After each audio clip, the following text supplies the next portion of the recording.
Hey everyone, welcome back to my YouTube channel Unique Classes. तो आज हम करने वाले हैं आपका जो एसओएससी है उसके एंट्रेंस एग्जाम की जो प्रेपरेशन क्लास है वो हमारी आज कौन सी है, क्लास नंबर 3 है। ठीक है, फॉर क्लास 9 स्टूडेंट्स। क्योंकि मैं क्लास 1 एंड 2 आपकी करा चुकी हूँ और हम यहाँ पे स्टेम की प्रेपरेशन कर रहे हैं, स्टेम में भी साइंस की। मैथ्स की भी क्लास हुई थी आपकी क्लास 1 और उस पर काफ़ी अच्छा रिस्पॉन्स रहा, तो आपकी क्लास 2 भी मैथ्स की बहुत जल्दी आने वाली है। तो फटाफट से देख लेते हैं अपने क्वेश्चंस। आई होप आपके लिए वीडियो हेल्पफुल रहेगी। तो रहे तो प्लीज़ इसे लाइक कर दीजिएगा, अच्छी लगी तो आप लाइक कर सकते हैं। ठीक है, तो फटाफट से देखते हैं हमारा फर्स्ट क्वेश्चन क्या है। हमारा फर्स्ट क्वेश्चन है, विच of the following drug is an antipyretic. जो इनमें से कौन सी ऐसी ड्रग है जो एंटीपायरेटिक है, हमें ये बताना है। तो आप सभी ने पढ़ रखा होगा अपनी क्लास 8th के चैप्टर नंबर 2 में, राइट। चैप्टर नंबर 2 में आपने पढ़ रखा है माइक्रो ऑर्गेनिजम्स वाले में। हाँ जी, तो आपको बस आंसर देते चलना है जैसे जैसे आप क्वेश्चंस देख रहे हैं। तो इसका correct answer option number D होगा, पैरासीटामोल। आप सभी को पता है जो पैरासीटामोल है वो क्या है, वो एक एंटीपायरेटिक ड्रग है।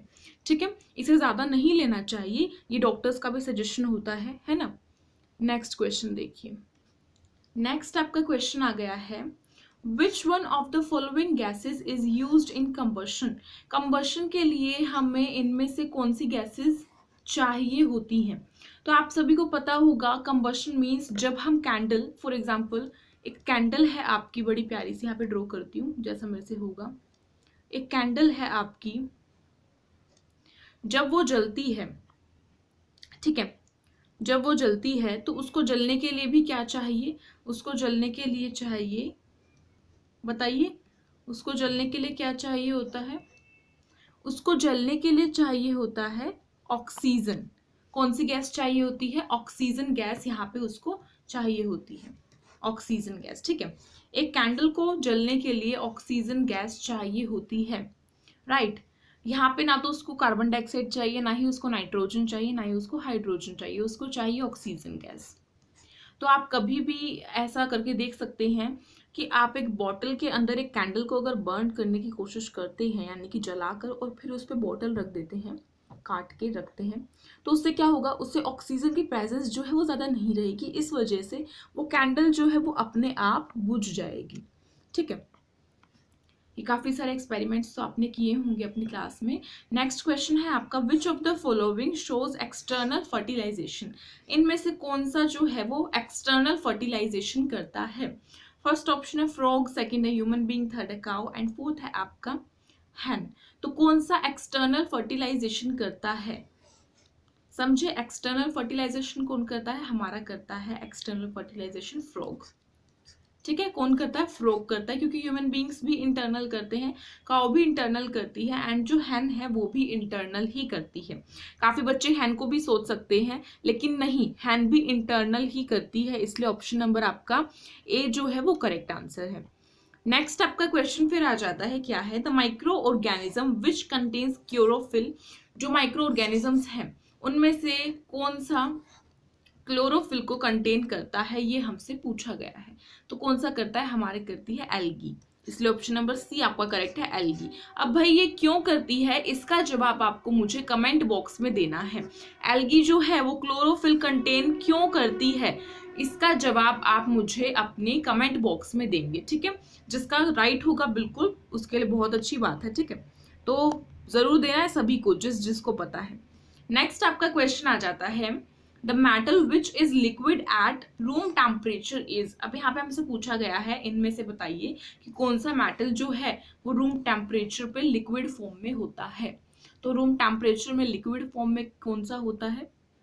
फर्स्ट ऑप्शन है सोडियम, सेकंड है ब्रोमाइन, थर्ड है कैल्शियम एंड फोर्थ है आपका मर्क्यूरी। तो करेक्ट आंसर आपका ऑप्शन नंबर डी है, मर्क्यूरी। जो मर्क्यूरी है वो रूम टेम्परेचर में क्या होता है, लिक्विड फॉर्म में होता है। ठीक है, लिक्विड यानी कि तरल।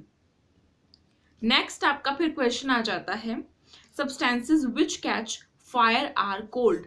वे सब्सटेंस जो फायर को कैच करते हैं उनको हम क्या बोलते हैं, फटाफट से इनमें से देख के बताइए, बताइए जल्दी से। कंबशन से ही रिलेटेड है, इतनी तो हिंट मिल गई है। कंबस्टेबल, हाँ जी, कंबस्टेबल बोलते हैं। जो सब्सटेंस जो है वो फायर कैच करते हैं उनको हम कंबस्टेबल बोलते हैं। ठीक है, नेक्स्ट क्वेश्चन है आपका, the increase in concentration of which gas is not responsible for global warming. कौन सी गैस जो है अगर वो इंक्रीज होती है तो वो रिस्पॉन्सिबल नहीं है ग्लोबल वार्मिंग की। यानी कि सीधा साधा क्वेश्चन ये है कि इन चारों में से देख के बताइए कौन सी गैस जो है वो ग्लोबल वार्मिंग के लिए रिस्पॉन्सिबल नहीं है। नोट आ गया यहाँ पे, नोट को बहुत ध्यान से पढ़ना है आप सभी को। तो फर्स्ट ऑप्शन आपका सल्फर डाइऑक्साइड, सेकंड है नाइट्रोजन, थर्ड है कार्बन डाइऑक्साइड एंड फोर्थ है आपका मीथेन। तो आपकी कौन सी गैसेस जो है वो रिस्पॉन्सिबल होती है? देखिए कार्बन डाइऑक्साइड तो कभी भी नहीं, ये तो हमेशा ही ग्लोबल वार्मिंग के लिए रिस्पॉन्सिबल होती है। आपने CFCS का नाम सुना है, क्लोरोफ्लोरोकार्बन, ठीक है।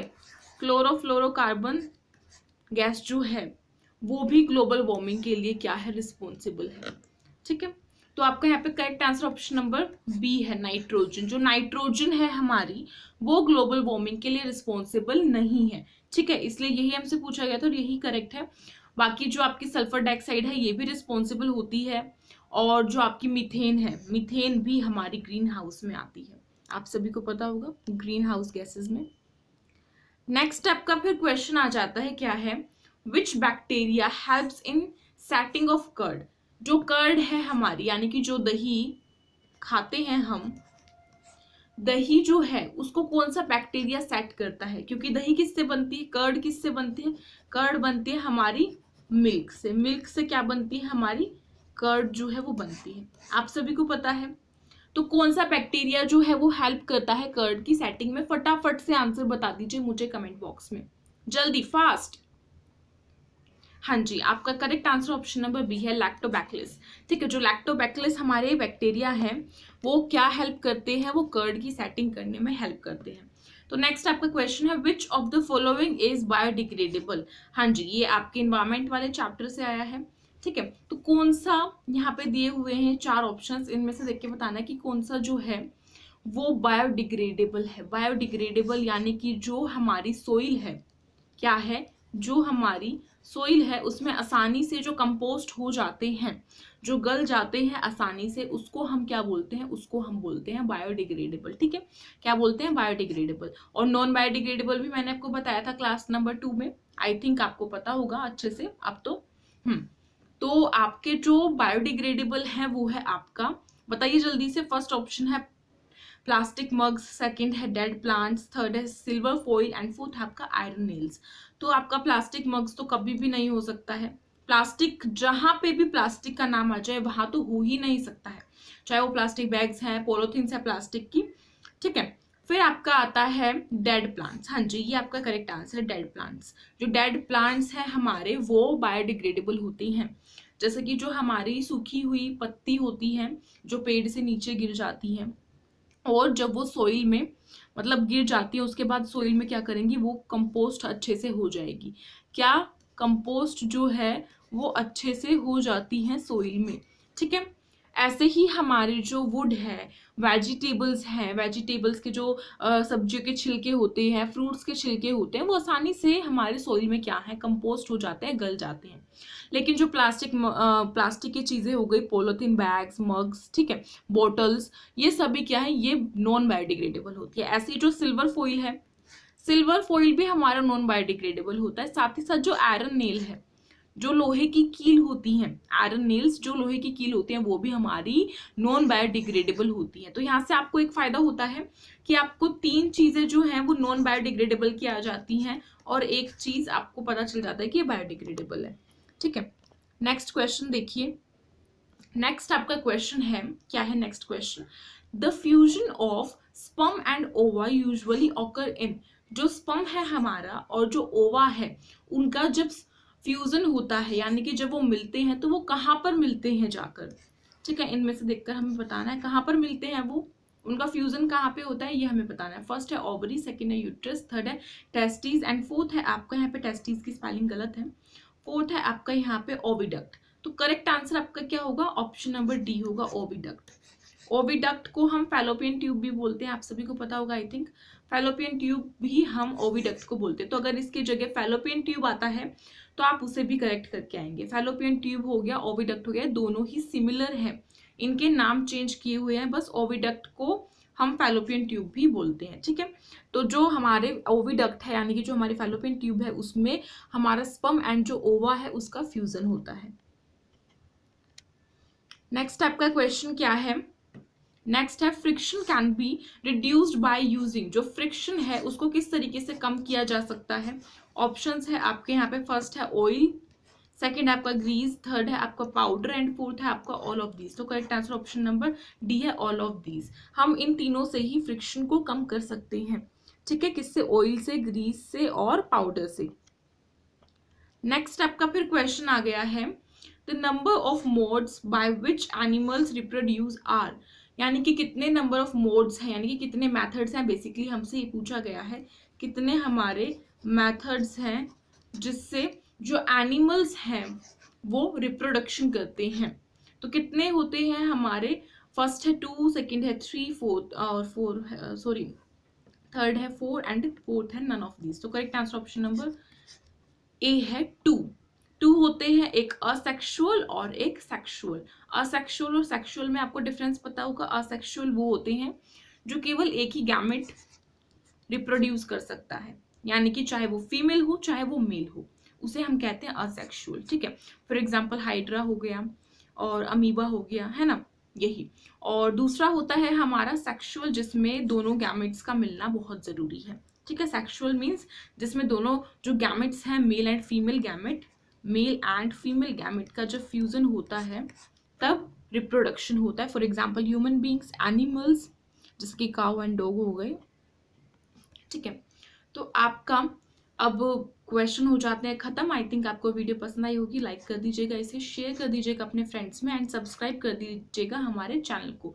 साथ ही साथ क्या करेंगे, आपको टेलीग्राम ग्रुप जो है, हमारा टेलीग्राम ग्रुप जो है इसे जाके ज्वाइन करना है, ठीक है। लिंक आपको कहाँ मिलेगी? लिंक आपको मिलेगी डिस्क्रिप्शन बॉक्स में। फटाफट से जाके ज्वाइन कीजिए टेलीग्राम ग्रुप को, वहाँ पे जितनी भी इंपॉर्टेंट नोटिफिकेशंस होते हैं वो आपको वहाँ पे मिल जाती है फटाफट से, ठीक है। और कुछ मैंने पीडीएफ्स भी डाली हुई हैं, तो वो सारी चीज़ें आपको वहाँ पे मिल जाती है। साथ ही साथ एक और बात कहना चाहूँगी कि आपको प्लेलिस्ट गिवन होगी, क्या होगी? प्लेलिस्ट गिवन होगी SOSC की, उसे जाके ज़रूर देखिएगा। SOSC की प्लेलिस्ट गिवन है, उसे जाके देखते हैं तो उसमें काफ़ी सारी चीज़ें आपको मिलेगी। जैसे कि हमने काफ़ी सारा RPVV के लिए पहले हम तैयारी कराते थे, किसके लिए? RPVV के लिए, ठीक है। RPVV यानी कि राजकीय प्रतिभा विकास विद्यालय के लिए पहले हम तैयारी कराते थे।